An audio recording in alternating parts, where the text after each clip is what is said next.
Hello guys! Kakain na naman tayo. Tikpan natin yung ginawa nating choco jelly at saka choco maha jelly at saka coffee maha jelly. Tikman natin kung anong lasa. Tikman muna natin yung ating choco. Choco!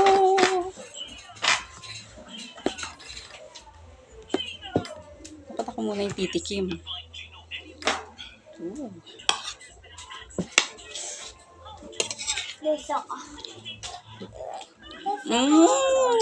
Sarap. Yummy.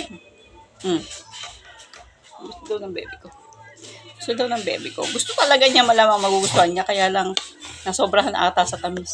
Nakalimutan ko kasi matamis pala yung choco. No, matamis yung choco plus matamis yung cookies. Tapos nilagyan ko pa ng sugar.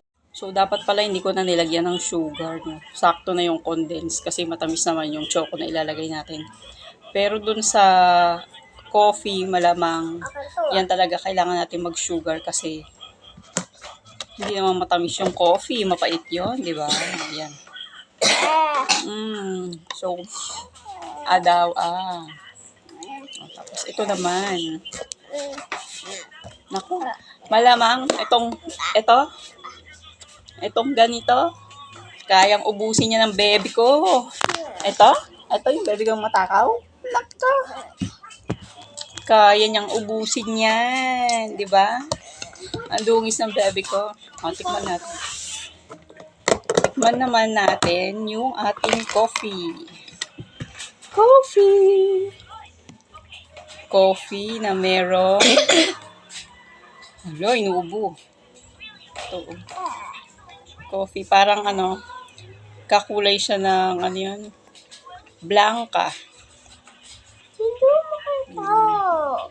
So, ayan, tikman natin ang ating coffee jelly.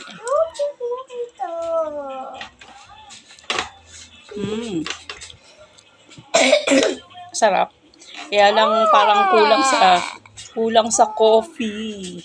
Kulang sa pait ng coffee. Wait lang, Beb. Masarap. Ang sarap, nakaka-happy. Kakaloka, nakaka-happy siya. Ang sarap. Ang sarap. Okay, kumuha na kayo ng lagayan nyo. Ang sarap. Tawagin nyo si Kuya. Ang sarap. Uy!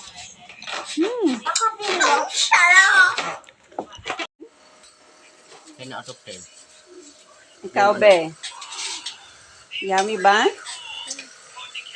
Yummy? Ikaw? 10 out of 10. 10 out of 10 daw.